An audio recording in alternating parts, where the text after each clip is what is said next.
Hello and welcome. Good morning, good afternoon, good evening, whatever time you have, wherever you are. And this is, I've lost count of how many events of Ask an Atheist I've had, but this is my latest one. And I'm very pleased to have as a guest tonight, Otangelo Grasso. I nearly forgot his name. Otangelo Grasso is an engineer who has turned into a Christian apologist. He's based in Brazil, and here he is. Hello, Otangelo. How the devil are you? Yes, hello, John. Hello, everyone. Nice to be at your channel. And it's a pleasure to have the opportunity to have this conversation. Well, thank you for coming, because not everyone accepts my invitation, I'm afraid. Anyway, you're in Brazil, as I said, and you have a story, I believe. I don't know whether you were brought up in Christianity or what. Can you give us some background? Well, I was raised Catholic. I am Swiss Italian, and my parents were Catholic, so I was raised Catholic. Then for a few years, I became an atheist, and then when I was 15, I got depression and started to look for a solution to come out of that situation. And then I was remembering that when I was a kid, my mother was praying before sleeping, and I said, well, I'll check it out and see if that helps me. And that really helped me. And then I started to go to an evangelical church, and there I received Christ as my Lord and Savior when I was 18 years old. And my focus has always been to seek dialogue with atheists and spread the gospel, basically. So you're a missionary. Yeah, I would say that is my focus, to have conversations with unbelievers about my faith. Yes, well, it reminds me of, I had a debate with a Muslim about a year ago, before lockdown, at, where was it, Manchester University.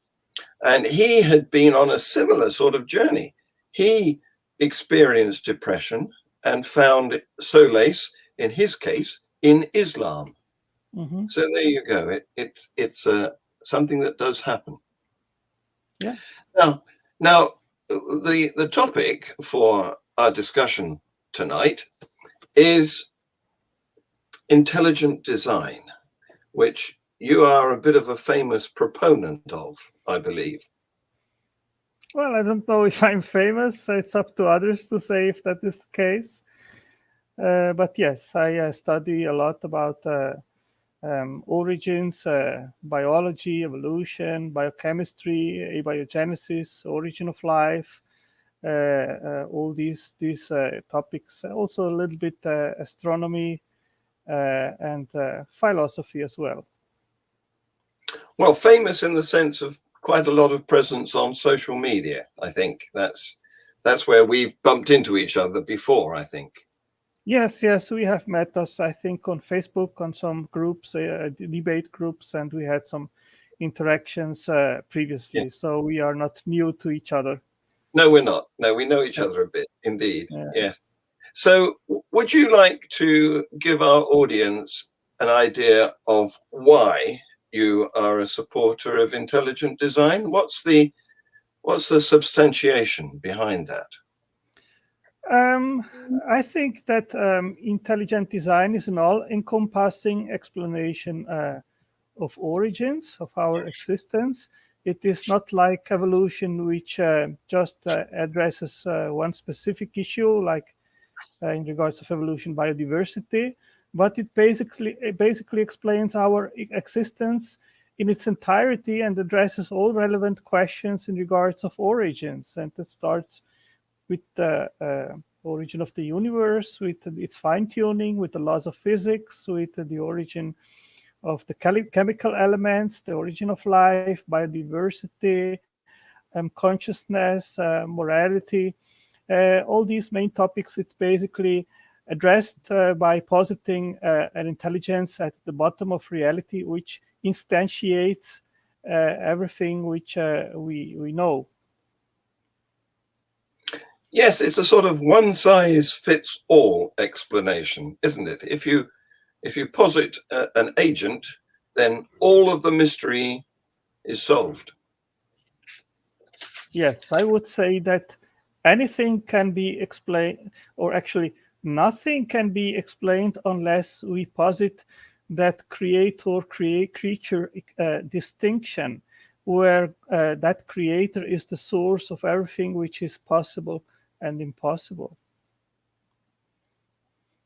So let me ask you some particular questions. I want to find out exactly what sort of intelligent design proponent you are. So you and I were having a little chat before we went live, and I revealed to you that I had my second COVID vaccination today.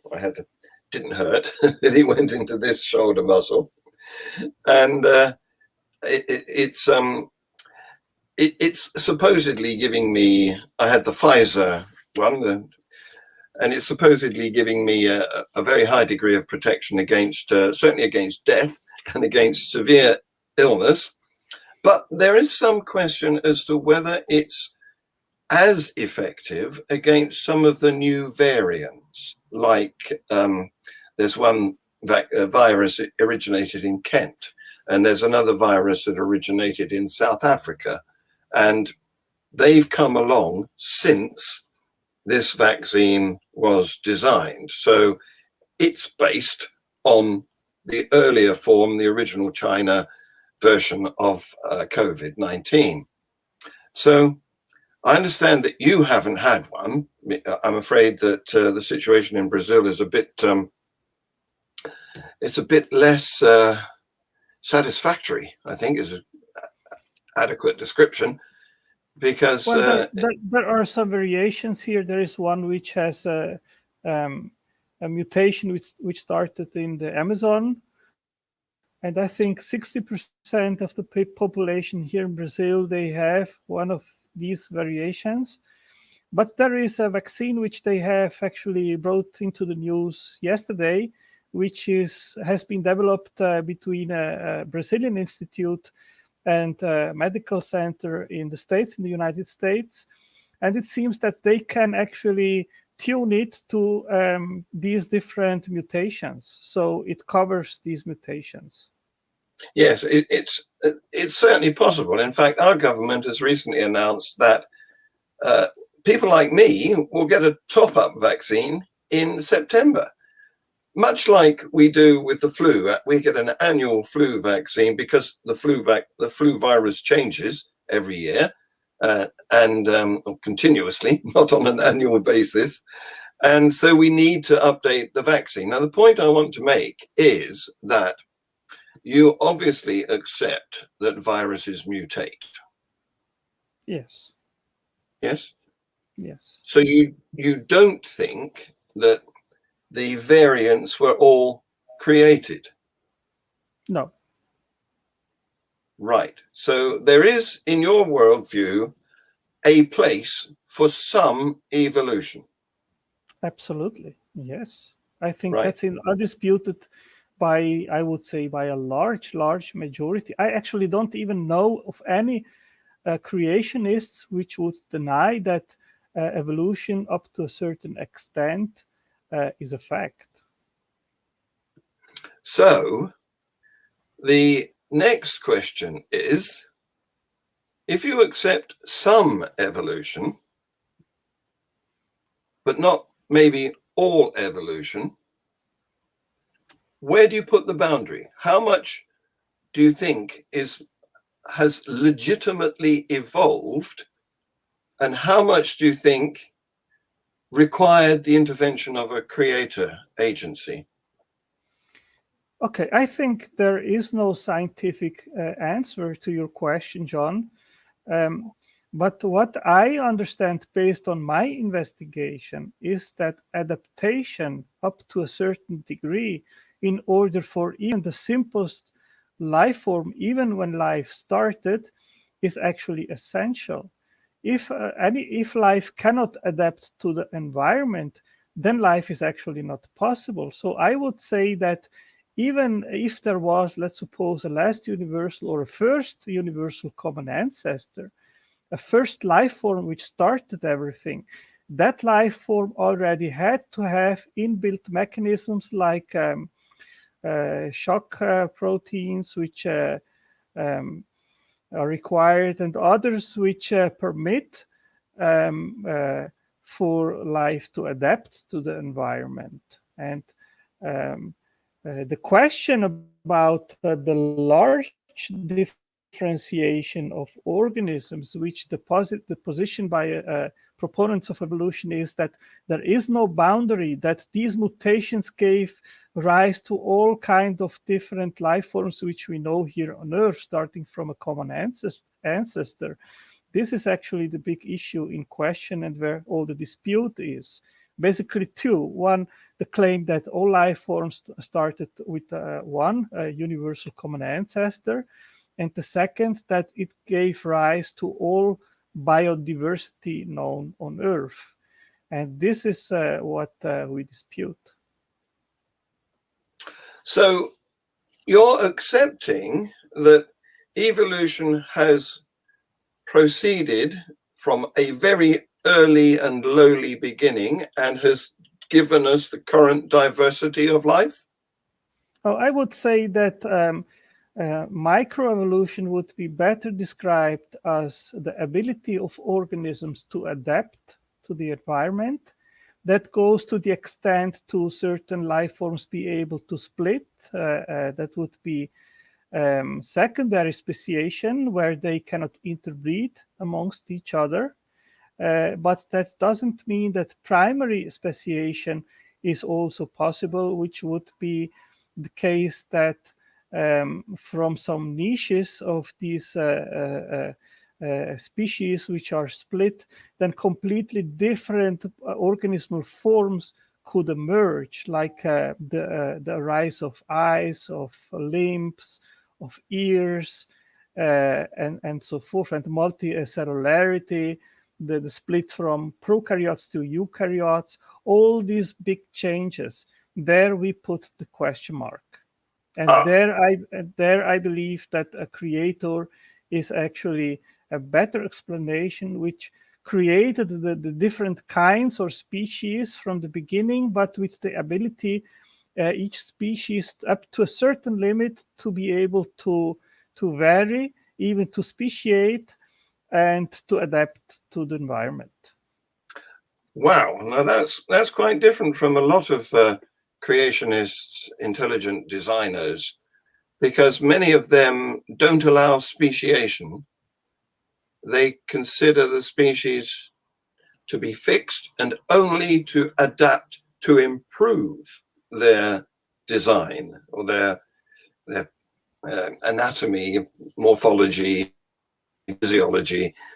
They consider, and you don't do this. You think you're permitting speciation, you're permitting microevolution, which is the word you introduced, to eventually form a sufficient difference for the owners of the latest modifications not to be able to breed with their parent type, assuming it's still around. And therefore, what we have is a new species. Yes. So you accept, that's macroevolution. But yes, but I would describe that as allopatric or secondary speciation, or the multiplication of species. Now, what is actually in question is vertical speciation or phyletic speciation or primary speciation, which is the origin of different body plans, of new of higher complexity or different architecture of organisms. That's where, in my view, the big question mark is if evolution can account for that kind of emergent complexity. Okay, so you're happy to consider it possible for large species, not just viruses, but, macro species to evolve into new macro species, but you reserve particular parts of them, particular organs, and you suggest that that's where your agent does his work. Would that be a Yeah, fair? yes, I would say that there is a big difference between fish, whales, mammals, bacteria, archaea, unicellular organisms, multicellular organisms. And if the claim is from a common universal ancestor to man, then this is a claim which, in my view, there is no evidence that this is true. But speciation, even macroevolution, where a species splits in two species and that cannot interbreed amongst each other, that has been shown and evidenced in nature. Yes. So I think this is unquestionable.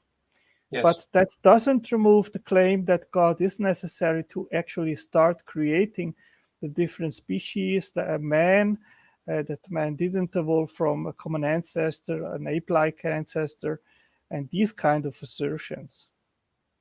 Right. So who decides which bits could happen by evolution and which bits needed a God?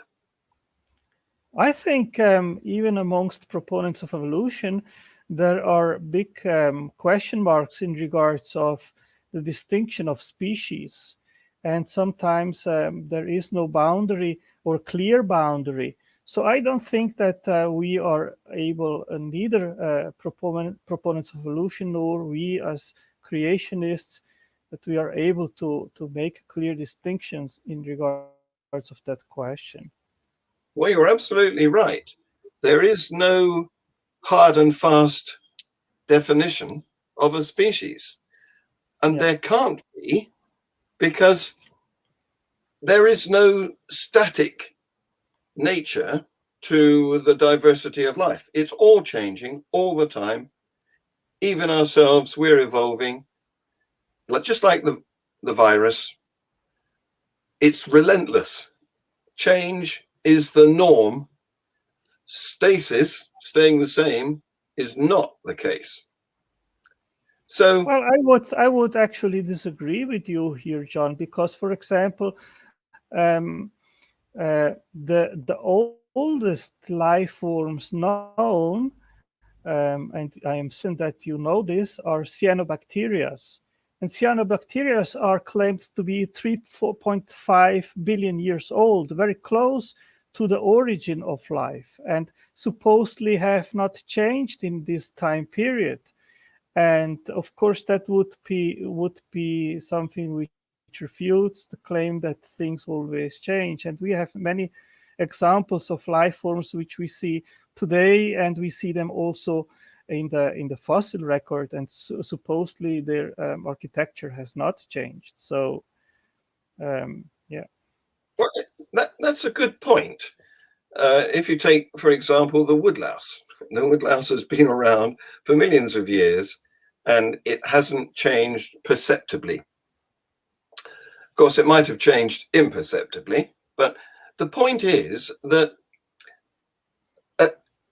an organism is not compulsory to change. An organism doesn't need to change, doesn't need to die out unless it becomes unsuited to the environment. It's the environment that causes extinction.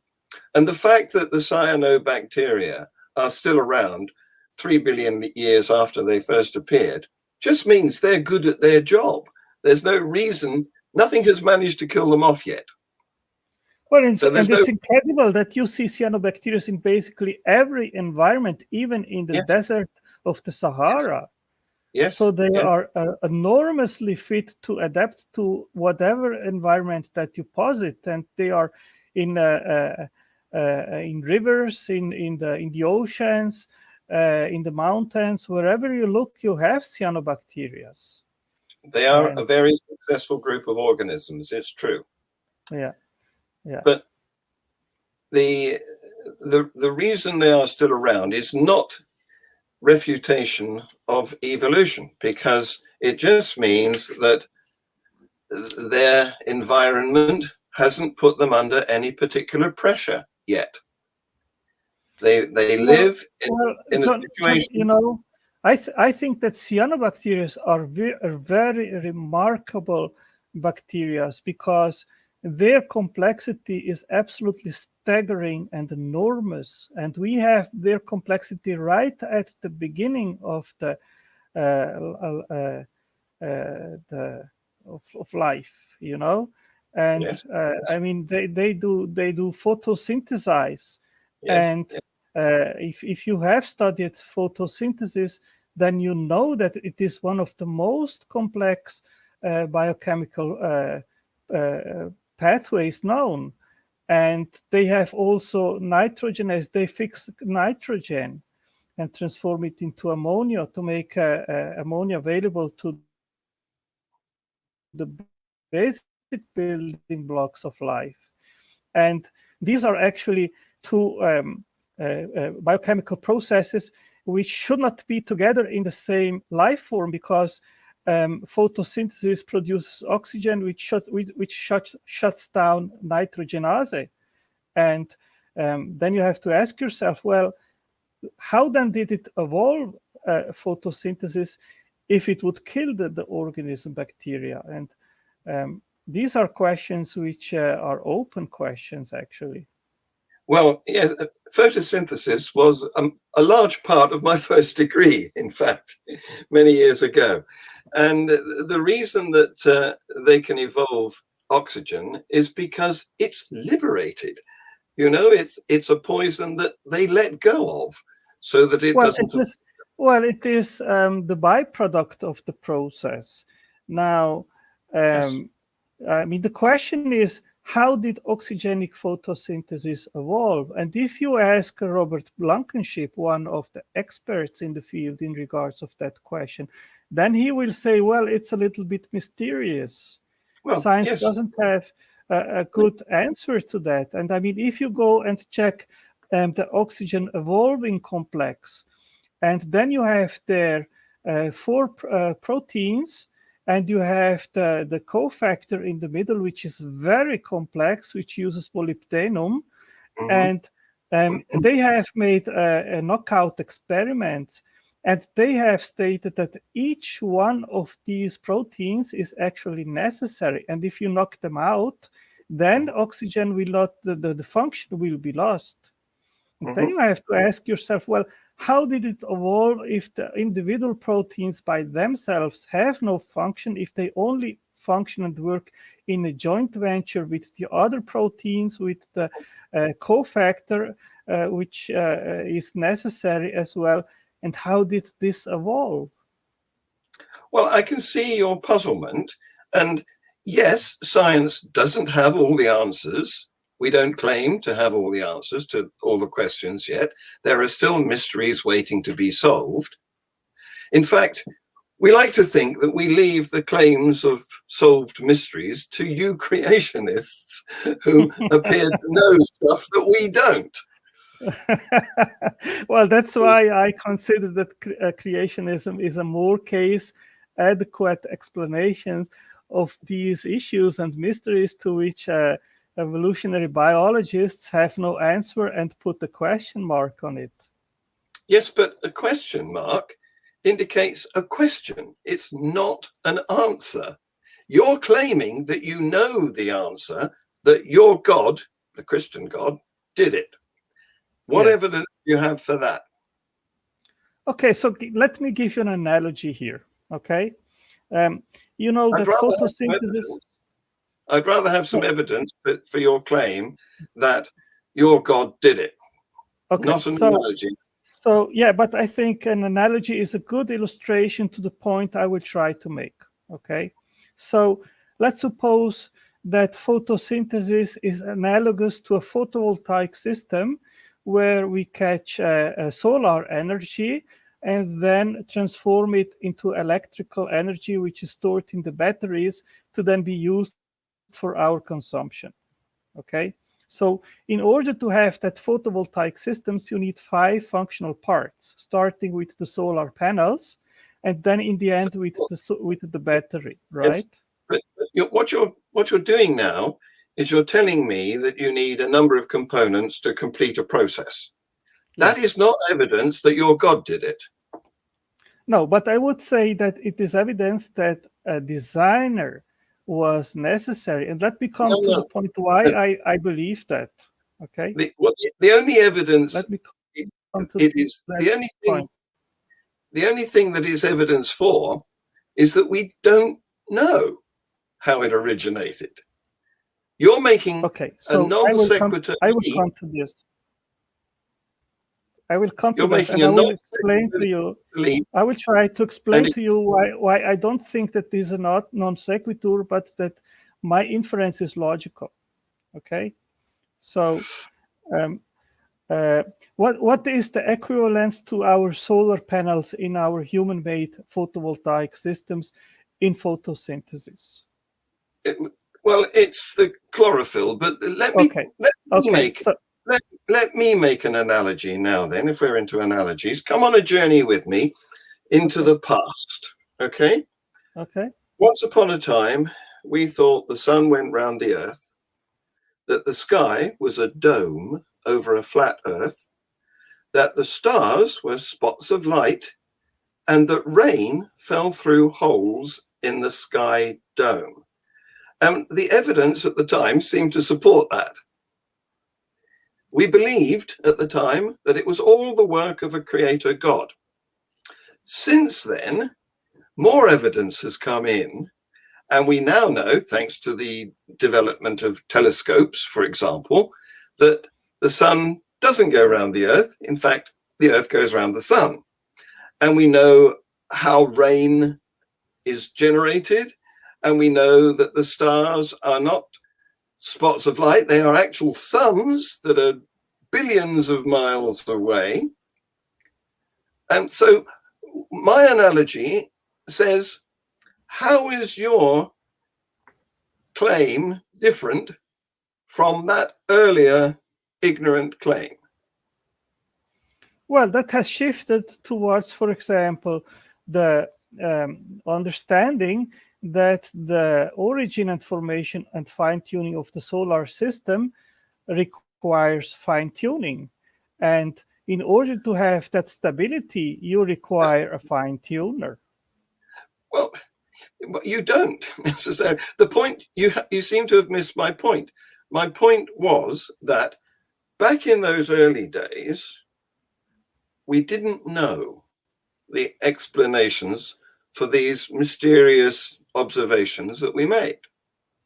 And so we leapt to a one-size-fits-all godly explanation without there being any connection between the observations and the claim.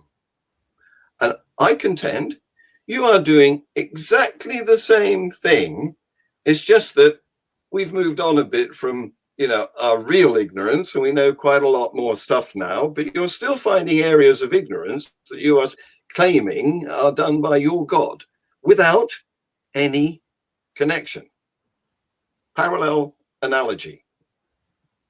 Well, I would say that through our advancement of science, we have actually solved that big question of Lamarck, which said to Napoleon that God was not required in his equations. But since then, science have moved forward and has actually come to the conclusion that our solar system is extremely fine-tuned in order to be stable, and that our planet Earth requires many different issues and things which require as well to be fine-tuned, like the moon. It requires a moon of the size of the moon. It requires the atmosphere with the composition it has. It requires the degree of tilt which the Earth have to permit the seasons. And I can go on and on. It requires the shield to protect it from the sun. and Yes. so forth. And Yes. I mean, they have made a calculation, John, and they have said that the odds to find a life permitting Earth in the entire universe is 1 to 10 to the 140th power. And Yes. that is above the number of stars and planets in the entire universe. So we are the product of an incredible either Yes. accident or someone did set it up. Well, a couple of points on that front. First of all, accidents do happen. I mean, the odds against winning the lottery are enormous. They are millions to 1 against you, but every week somebody wins the lottery. Now, the other point I want to make is that fine tuning as an expression assumes a hand on a tuning knob. It's a what's the expression? It's an example of the fallacy in where you assume your conclusion as one of the propositions. Fallacy of whatever that's called. I can't remember right now. Yeah, and you put the target, and then you put the circles around the target. Yeah, yes, indeed, that's the one. And the other thing to remember is that it makes no sense to assume past intentionality. Let me give you an example. Let's go back to your great grandparents. You say you're, what was it, part Swiss and part, I can't remember, Italian, was it? Yeah, my parents are Italians, but I was born and grew up in Switzerland. Yes, yes. So let's go back to your great grandparents. Do you think that when your great granddad impregnated your great grandmother, he did so with the intention of producing you as a descendant many generations later? Is that likely? No, of course not. Well, that's what fine tuning claims to assume, that your God tweaked all the knobs and set up this Goldilocks planet situation with the intention of producing his children in his image 13.8 billion years later. Do you not see how ridiculous that is? If it would be that time span, I'm actually a young Earth creationist, and I believe that it was just about 6,500 years ago. Really? Well, only the other day we discovered some writings that dated back to 10,000 years. Pottery is regularly discovered that was made and can be reasonably accurately dated about 6 or 7 or 8,000 years ago. So how do you explain that if the Earth wasn't around then? Well, if these dating methods would be so certain, and that is, of course, a presupposition which you need to hold in order to believe that these datings are true. They are true. You can't, they're not perfect dates. We can't say that the Earth was created on October the 21st, 4004 BC, as Bishop Ussher calculated. But we can say, using for pottery, for example, carbon dating, we can say within 50 years when that pottery was made. And going back, to be honest, John, I am bad in understanding these dating methods. I'm not the best advocate to refute these claims. Okay, and our conversation wasn't also to be about either young Earth or old Earth creationism. As also, even if my belief in a young Earth would not be true, and even if the old Earth interpretation would be true, that wouldn't remove an intelligent designer from the equation. Well, that's true. That is correct. I only address that because you brought it up. And I'll be happy to include some links to explanations of radiometric dating for you. Because in the carbon dating, a lot of creationists think that carbon dating's inaccurate because they are trying to apply it to the fossil record. And carbon-14 simply doesn't have a long enough half-life to be usable for that age. Yeah. So we use other radiometric methods. I know. Yeah, there are different ones. And it's, of course, a big debate topic. But as I said, I am not... I have not focused into understanding these dating methods and then to make an informed criticism of why it's reliable or not. So I would not really be the best debate partner in regards to that. We'll leave that alone then. Fair enough. So why is your intelligent designer collaborating with evolution in this particular way that you presume in, the more difficult organs like the eye, for example, and not in some more comprehensive, totally interfering way, or less comprehensive, only tweaking evolution here and there a bit? Why is he not doing it in those ways? Why is he doing it in the way that you claim?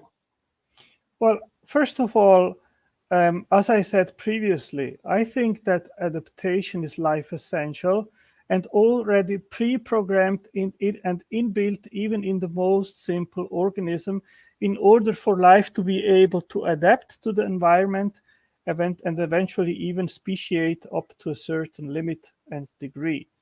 Now, in regards of more complexity and the multicellular complexity, upon my studies, there is much more than just genetic information and variation, which is required to come to get all these amazingly varied body plans which we observe and see in the natural world. And my conclusion is that what replaces the standard evolutionary or modern synthesis or whatever is the latest variant of the theory is epigenetic information. There are over 40 different epigenetic codes which are involved in organismal building. There are about 33 genetic codes known so far, but also signaling networks which require to work in an interlocked fashion together. They are even interacting amongst each other. I think there are 5 different signaling pathways which are even interacting amongst them, and they require to be ready from the get-go because they work in a systems fashion together. And also, if you tweak, I think it was Davidson, which was the pioneer in regards of gene regulatory networks, and he said that if you tweak just one little bit of the cascade in gene regulatory networks, then you have a catastrophe and you have deformity. And the same goes for Hox genes. And I mean, I am listing in my library about 20 different mechanisms which are involved in organismal building. And that starts already in the differentiation of cells. I mean, we as humans have about 200 different kinds of cells. And the mechanisms which make that differentiation, they're very complex. And as well, the different cell forms. I mean, the form of a neuron is completely different from a blood cell. And it starts all from the same genetic information. How is that orchestrated? And well, I mean, you're leaving evolution now and going into development, which is a different question. Well, it is, of course, that the origin of development also would have to be explained by evolution, because you try to use that as an all-encompassing explanation of all kind of complexity. And I mean, the development also had to start somewhere. First, you have bacteria with fixation, and then you go to the development from one zygote to an organism as humans with 37 trillion cells. How did that evolve? Nobody's denying that life is complex. But and development is due to switching genes, which switch on certain protein pathways in blood cells and different ones in nerve cells.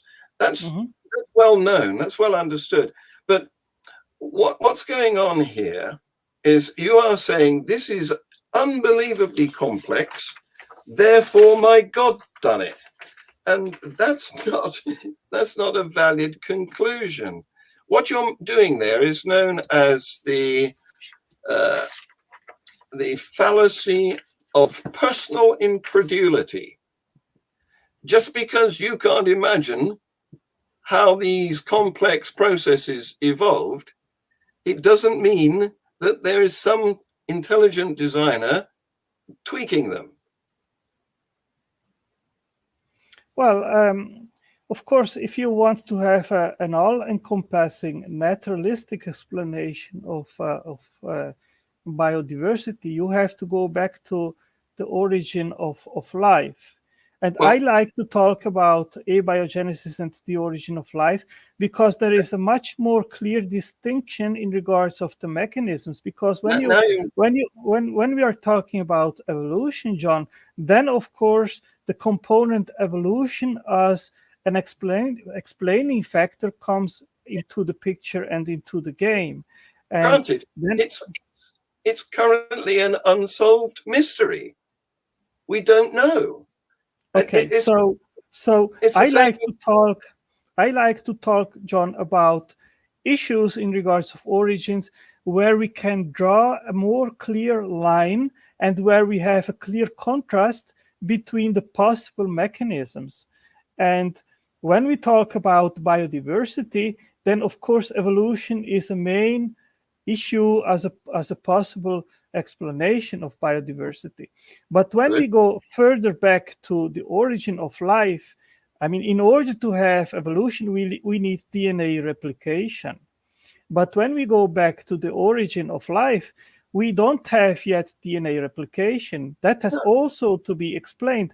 So if we don't have evolution, then we have basically two possible mechanisms to explain the origin of life. One is a directing intelligence, which instantiated life. And the other option is random unguided chemical reactions on prebiotic Earth. No, that's not the only two options available. We have other options.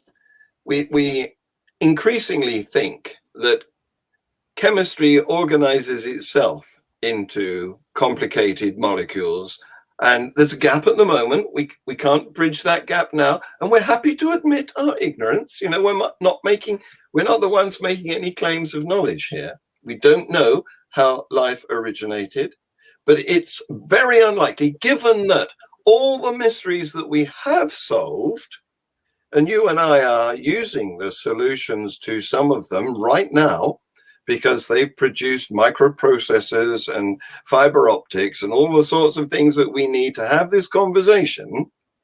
All of those mysteries have turned out to have a natural explanation. So there's vanishingly improbable likelihood that an agent is somewhere behind it. So what would you like to replace at the bottom of reality? If there was no creator, an intelligent mind at the bottom of reality, which instantiated everything and which instantiates what is possible and not possible, what would you like to replace that creator with? It's a silly question, Otangelo. Why would it matter what I like? We're not interested in my opinion, my speculation here. We're interested in information. We want observations. We want real evidence. We don't want, this is a mystery, therefore God done it. That's okay, so if I am saying rather than it is a mystery, it is not possible. But we have just two possible explanations. One is a creator and one is not a creator. And if the no creator hypothesis is not possible, isn't then whatever remains, even if not understood by us, the more likely and better explanation? You're making value judgments there, aren't you? We don't know. I'm happy. No, I'm not happy. I'm disappointed that we don't know, but I'm honest and honorable and willing to admit that we don't know what happened at the very beginning when life originated. But the likelihood of it being your God, I mean, why not? While we're on the subject of creator gods, why isn't it Unculun? We could entertain, or it could be flying spaghetti monsters. It could be Exactly. it could be farting Exactly. pixies. But that misses entirely the point, John. We are No. not trying at this moment to elucidate the identity of a designer. What we posit and what I posit is that an intelligent designer equipped with intelligence, with power, has the capacity to instantiate what is necessary to have the first life and everything else and the entire universe. And I say that based on very rational grounds, and we can go into it. There's a question coming in here. I have to address some of our audience's questions, otherwise they feel disappointed. So Mike Peacock says, I think creationism and intelligent design is anthropomorphic, applying our own attributes to the origin of everything. Someone did it, almost. And I agree. So what would you have to say about that? We live in a world, don't we, where everything is made. I live in a house, that's made. I drive a car, that's made. I drink beer, that's made.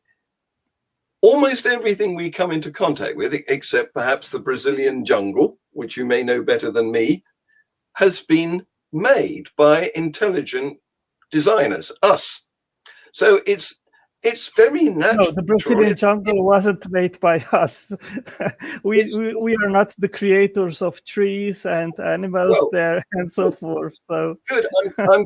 I'm glad you accept that some things are natural, but it's sort of intuitive to look for some creator body because we're familiar with the act of creation ourselves. So here's another point. I'm going to bring up some more questions or comments in a minute. But here's another point. What do you think about unintelligent design? Okay? There's quite a lot of that. So my question would be following. If you see an instruction manual or a blueprint which instructs and directs the manufacturing, the assembly, and instructs the making of complex machines and factories, and you don't know who did it, and you have two possible explanations: either it was intelligence or it was blind chance. What would you say is the better explanation which instantiated the blueprints, the machines, and the factories? Intelligence or blind chance? Well, again, you're asking me for an opinion. And I point you back to the analogy that I gave of early man thinking, because this is what he observed, that the planet was flat, that the sky was a dome, that the sun went over the top, and so on and so forth. Now, his opinion back then was that God done it. Now, what's different now compared to back then? They were actually ignorant in regards of the real ontological situation. In the case that how the solar system and so forth is formed. Now, about 150 years ago, Darwin and Haeckel and so forth, they didn't have a clue about the engineering and technology and complexity that is inside of a cell. They thought it is just a blob, just some substance which is very simple. And the more that we have advanced in 150 years, we are actually now knowing that what we see in a cell is highest complex technology. And I mean, a human cell hosts 2.3 billion proteins, and it is unfathomably complex, and it has energy factories with ATP synthase, and it has an information storing molecule, a So, semantophoretic you're, molecule, which is you're going, DNA, and it stores huge quantity of information which directs the making of a cell. So how yes, do you explain that? yes, but I don't. You're going over the wonders of complexity of biological diversity again. This is Yes. not where you need to go. All you're doing is reiterating the same scenario where man looked up at the sky and said, oh yeah, look, the sun goes across it, and he didn't know any better. Now we know better in that respect, and in a lot of other respects, especially in the 150 years since Darwin came up with his book. But that doesn't mean we know everything. And you're saying, why don't we know everything? It's because my God done it. Well, I disagree with you 100% here, John. I think based on what we do actually know, that we are positing and inferring an intelligent creator as a necessary being which instantiated this kind of complexity, because we know that unguided random events could not come up with that kind of organization and complexity. And we only know of intelligence which is able to make information storing devices, hard disks, software, languages, information stored through that software in the hardware, information transition systems, which are all things that we actually see in the cell. And it is more than logical to infer that intelligence was, and it must have been a super intelligent being, far more intelligent than us, because we are not capable actually to instantiate that kind of sophistication and engineering at the point that we are actually copying that kind of technology. We are trying to copy the DNA information molecule. I mean, Microsoft and so forth, they are working on that, because what is in the cell is far, far more sophisticated, technologically speaking, than what we are instantiating is Kinderspiel in comparison to what we see in the cell. So why should I infer that no intelligence at all was required to come up with that kind of sophistication and complexity? Because there's no evidence. That's why. All you're doing is paddling the same old canoe that Stone Age man paddled. I don't understand, therefore God. No, that's right, not what I said, John. I said because we are seeing that kind of sophistication and technology and engineering, therefore a designer is the more case adequate explanation of these things rather than no intelligence at all. It's just a matter of degree. You're saying, I've got more sophistication than Stone Age man had, therefore God. But you haven't got a connection. I'm going to play a short video now, which gives an evolutionary explanation for the evolution of the mammalian eye. You'll like this.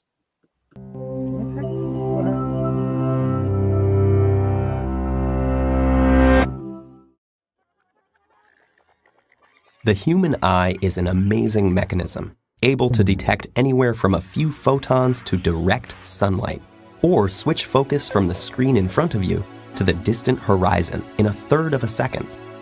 In fact, the structures required for such incredible flexibility were once considered so complex that Charles Darwin himself acknowledged that the idea of their having evolved seemed absurd in the highest possible degree.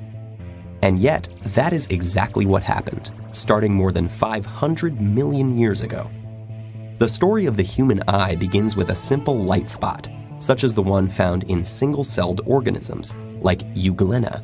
This is a cluster of light-sensitive proteins linked to the organism's flagellum, activating when it finds light, and therefore food. A more complex version of this light spot can be found in the flatworm planaria. Being cupped rather than flat enables it to better sense the direction of incoming light. Among its other uses, this ability allows an organism to seek out shade and hide from predators. Over the millennia, As such light cups grew deeper in some organisms, the opening at the front grew smaller. The result was a pinhole effect, which increased resolution dramatically, reducing distortion by only allowing a thin beam of light into the eye. The nautilus, an ancestor of the octopus, uses this pinhole eye for improved resolution and directional sensing. Although the pinhole eye allows for simple images, the key step towards the eye as we know it is a lens. This is thought to have evolved through transparent cells covering the opening to prevent infection, allowing the inside of the eye to fill with fluid that optimizes light sensitivity and processing. Crystalline proteins forming at the surface created a structure that proved useful in focusing light at a single point on the retina. It is this lens that is the key to the eye's adaptability, changing its curvature to adapt to near and far vision. This structure of the pinhole camera with a lens served as the basis for what would eventually evolve into the human eye. Further refinements would include a colored ring called the iris that controls the amount of light entering the eye, a tough white outer layer known as the sclera to maintain its structure, and tear glands that secrete a protective film. But equally important was the accompanying evolution of the brain, with its expansion of the visual cortex to process the sharper and more colorful images it was receiving. We now know that far from being an ideal masterpiece of design, our eye bears traces of its step-by-step evolution. For example, the human retina is inverted, with light-detecting cells facing away from the eye opening. This results in a blind spot, where the optic nerve must pierce the retina to reach the photosensitive layer in the back. The similar-looking eyes of cephalopods, which evolved independently, have a front-facing retina, allowing them to see without a blind spot.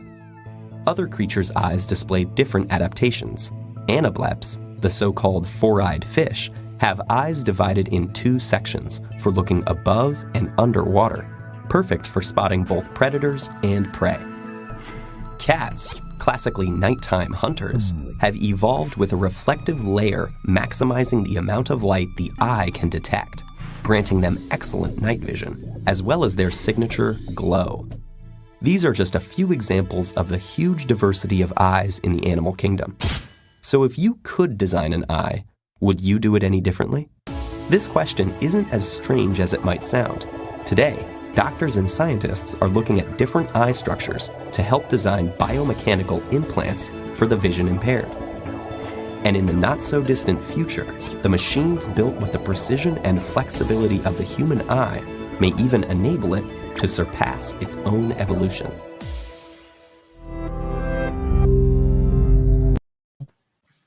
Well, there you go. Now that's a evolutionary explanation for the evolution of not only the mammalian eye, but other eyes too. And all of those examples, they're not necessarily fossils, because of course soft parts like eyes don't fossilize very well, but they're living organisms. The unicellular euglena exists today. The planarian exists today. The nautilus doesn't, that's true, but there are other mollusks which have similar eyes to the one that the nautilus had. So there's no reason to invoke a mysterious magical agent going zap. Okay, so let me ask you, John, what is the first and main player in vision? A light-sensitive molecule. That's all. Have you heard about rhodopsin? Yeah, rhodopsin. Yeah, I wasn't going to give you the name of it. I didn't know whether you'd be familiar with that.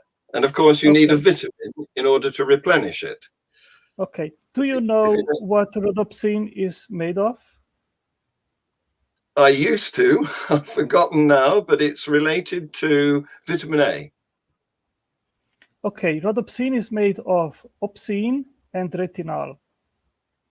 Yes, yes. Okay, so opsin is a 7-transmembrane protein where there are no precursors known of.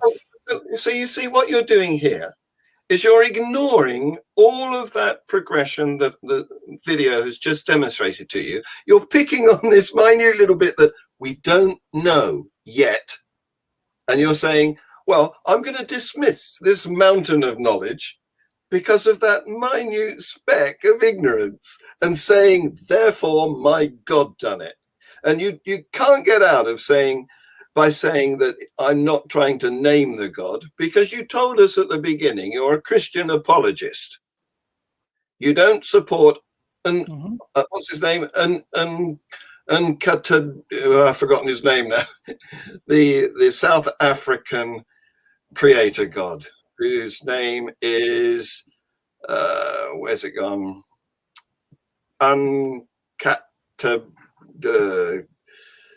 Yeah, whatever you want to claim. I mean, you put Zeus or whatever you want, but that is irrelevant to the question. Now, I want to ask you following: if you have a car and it doesn't have a piston, what happens? Oh, come on! You're still doing the same thing. It won't work, will it? But that's won't work exactly. So we know. So what does that mean? Listen. You're not making a valid comparison, because we know cars were designed. What you're trying to do is say, here's something that we know is being designed that won't work if a bit's missing. Therefore, these other things that we don't know have been intelligently designed must have an intelligent designer, because they won't work if there's a bit missing. That's not a logical conclusion, I'm afraid.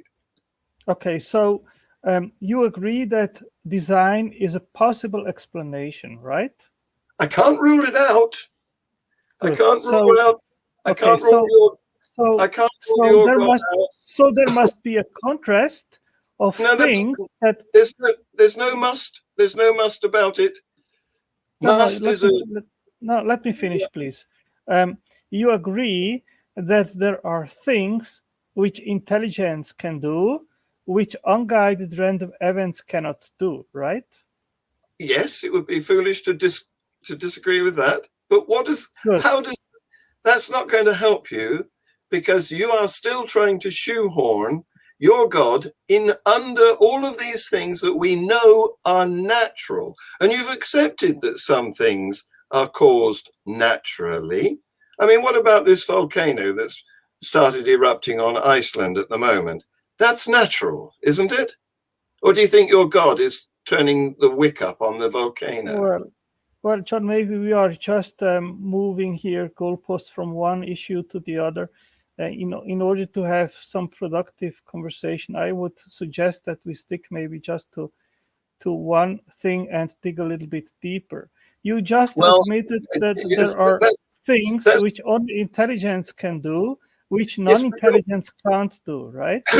Yes, but you're still sticking to your original fallacy. You're going from the fact that we don't know something.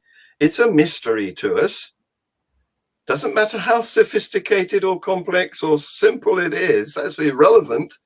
You're jumping from a mystery to must be my God. Well, first of all, John, nobody has knowledge or understanding, ontologically speaking, about what or does not exist beyond the physical universe. So neither do you nor do I. What we have is evidential. What we have is evidence, and we try to figure out where it leads us to, right? So that means if we see X, and we have basically two possible mechanisms to explain X, then first we need to understand what are the things that intelligence can do, which intelligence can't do. And then when we observe X, then we can ask ourselves, is X and the origin of it better explained by the action of an intelligent agent. Whatever you want to posit, if it's the Christian or God or the flying pixies or monsters, whatever, that doesn't at this moment be relevant. It's just an intelligent agency at the bottom of reality, which instantiated life and biodiversity and the universe and whatever.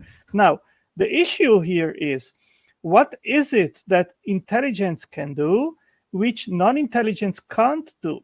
And if you have a phenomena X, and you can know that that phenomena can't be instantiated by our experience, by natural, unguided mechanisms, then intelligence by default is the better explanation. That would be eliminative induction. But we can also use abductive reasoning to the best explanation. And when you see a car, you know intelligence made it, even if you don't know who that car maker was. Now, if you see a factory, which is far more complex than any kind of factory ever made by man, why is it not rational and logic to posit a super powerful, intelligent creator which actually made that factory, rather than no factory maker at all? I don't understand your rationale here.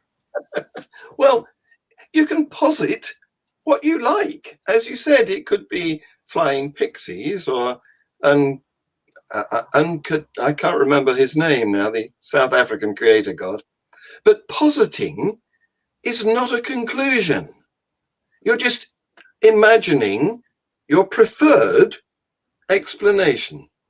And I'm not satisfied with that. I actually want an evidential explanation, not just your presupposition. Well, the problem, John, is the problem here, John, is that we have no time machine to go back 3-4 billion years ago, if you want, to see what actually happened. What we have is the evidence, which is that life is extraordinarily complex, and that it shows features of design. And the question is, where do we go with that? Well, okay, there's a couple of things I want to say here. One is that we do have a time machine. We can't go back ourselves, but there is a record that's been left for us to discover. It's called the fossil record, and it goes back 3 billion years to the earliest life forms that we have found in some very old rocks. So yes, we do have a sort of time machine. And the other thing is that you're still harping on your claim that because we don't know, my God done it. Can I stop you here quickly? I would like to read this. Why I think that the fossil record isn't much relevant. In order, that is Behe, who said that in order to say that some function is understood, every relevant step in the process must be elucidated. The relevant steps in biological processes occur ultimately at the molecular level. So a satisfactory explanation of a biological phenomena, such as sight or digestion or immunity, must include a molecular explanation. It is no longer sufficient now that the black box of vision has been opened for an evolutionary explanation of the power to invoke only anatomical structures of whole eyes, as Darwin did in the 19th century, and as most popularizers of evolution continue to this day. God. Okay, you finished? Michael Behe is not highly respected in the scientific community. And we do have the molecular connections that he requires.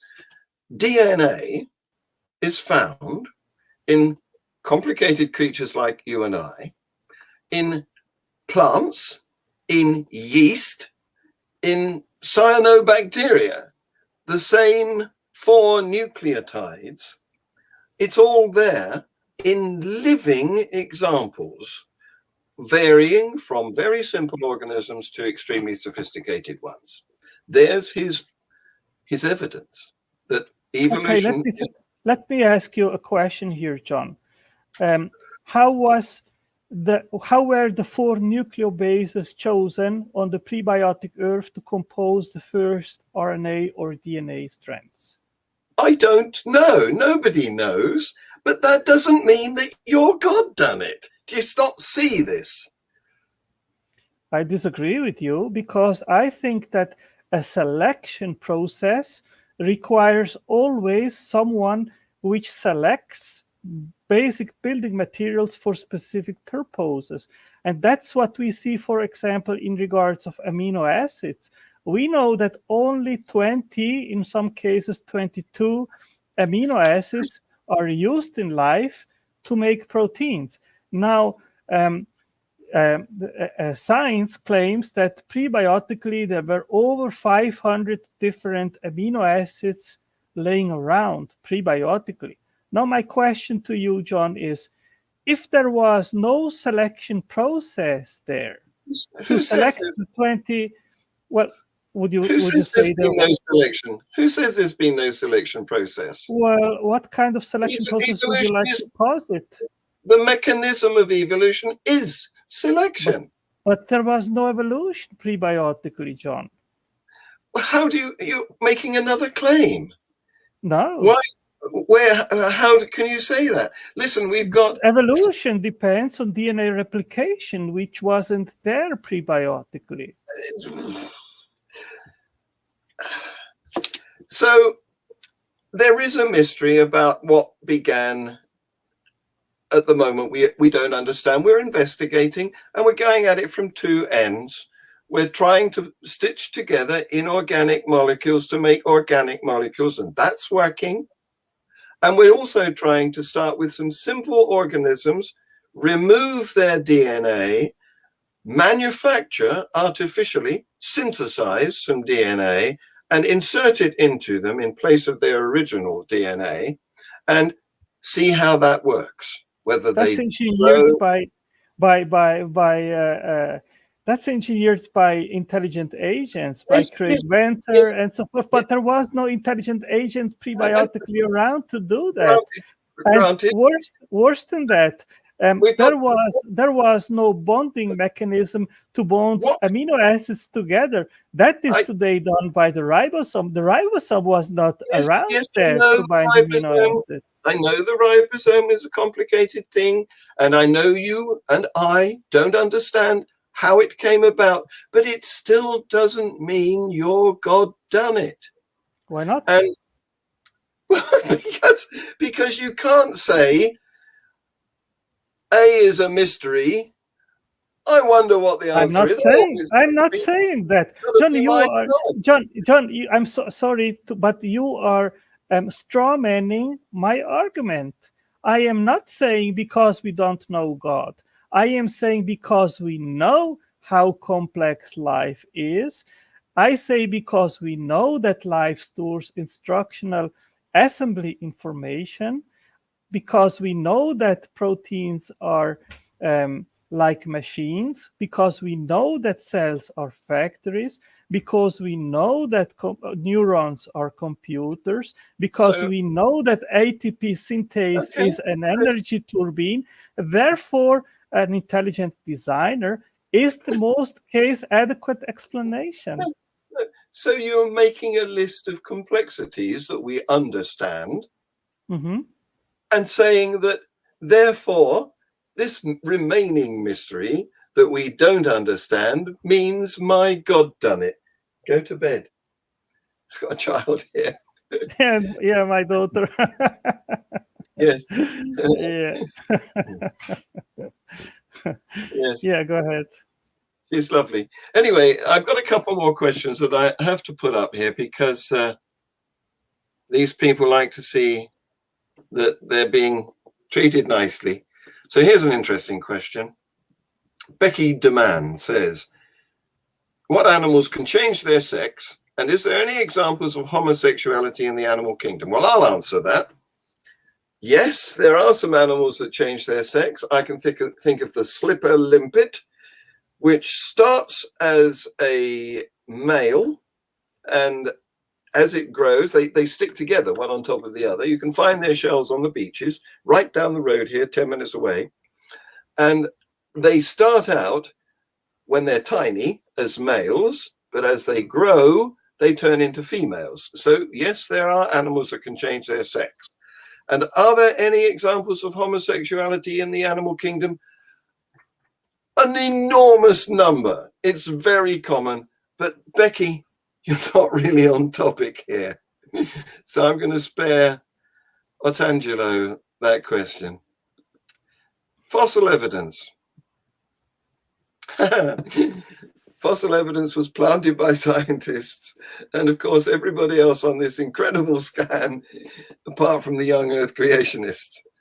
Well, no, I actually think that fossils are amazing evidence of young Earth, because many fossils, they have still soft tissue, and tissue, of course, cannot be 500 million years old. Well, not many fossils have soft tissue. In fact, the first thing that happens when a creature dies is it gets eaten or rots. And it's very rare for its hard remains to survive. It has to be suddenly buried, either by a flood or a volcanic eruption or something, so that oxygen can't get to it, and that prevents it decaying. And in some cases, the rock is replaced, the bone is replaced by rock itself. I can't get into the whole explanation of paleontology here, but you're wrong. Otangelo, I've enjoyed this. I hope you have too. And DNA is a written code. It's more complex than computer code. Yeah, in fact, we're looking at using DNA to store information. It's a better method than flash drives, for example, by a long way. So, and we've overrun our timing, because I schedule these events to last for an hour so that people don't get too bored. But I'm going to thank you now and sign off. And I shall put some links into the details under this to answer some of these people's questions for them. Yes, if you can put a link to my virtual library and eventually to my YouTube channel, that would be nice. So people can look up what I'm doing. Is that okay? Send it to me. I've still got Messenger open. You can send it to me in Messenger, and I'll include it underneath as well. Yeah, I'll put it here in the private chat, and then you can put it here in the... We're getting some people saying thank you now. So thank you. Thank you for watching. Thank you very much. And thank you, Otangelo, for coming on. All the best to you. Yes, thank you, John. All the best to you. And yeah, all the best. I can't tell people what we've got next week because I'm waiting to hear from my proposed guest, but there will be another Ask an Atheist on this channel at the same time next week. Thank you. Bye-bye.